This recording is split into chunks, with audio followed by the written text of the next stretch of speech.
magta-try po tayo ng chocolate cupcakes. So, made from almond flour po, no? Meron po tayong ingredients po natin dito. Meron po tayong melted butter. Yan, yung nilalagay na po ni Mrs. sa mixing bowl. Meron din po tayong 2 pieces ng egg. I think large size po yata yan, 2 pieces ng egg. Baking powder. Vanilla extract po yan. Yan, so mga 1 teaspoon lang po.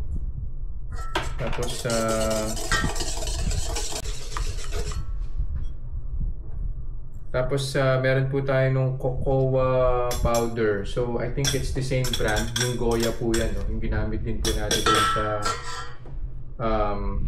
homemade na dark chocolates.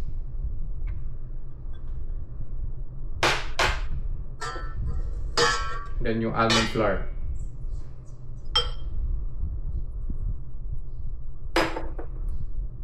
Allulose, sweetener.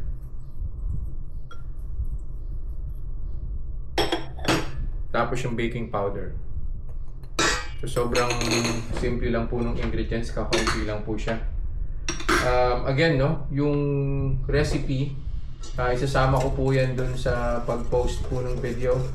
Tapos yung link po nung shop sa Shopee kung saan po pwedeng bilhin yung ingredients, isasama ko rin po siya. And the most important part, re-reviewin ko po yan. Ite-test po muna natin kung ano po yung impact sa blood sugar. Para safe po tayong lahat. Kung sakaling gagawin niyo po siya sa bahay po. Mekos-mekos lang po. Paper cup, kung nakikita niyo po, no? Paper cup po para sa cupcakes. Tapos nakalagay po siya sa mold.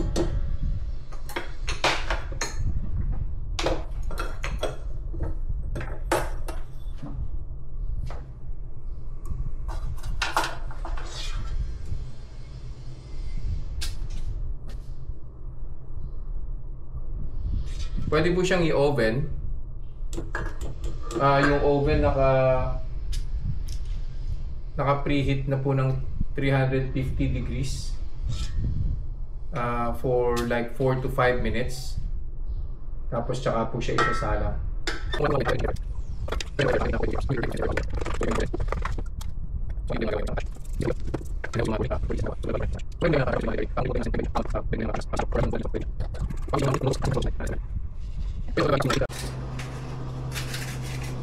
So ito na po, sasalang na po natin sa oven. Tapos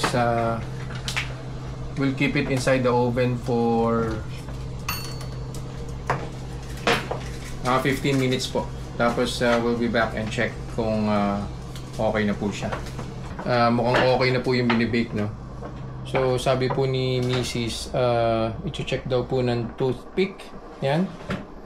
Kung wala na pong sasama na mixture dun sa toothpick, then okay na po siya. Yun.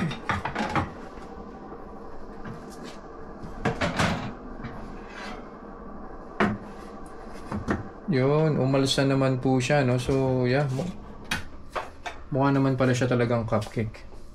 Ayos. So, moment of truth. Tatry po natin and we'll see kung magkakaroon po siya ng blood sugar spike.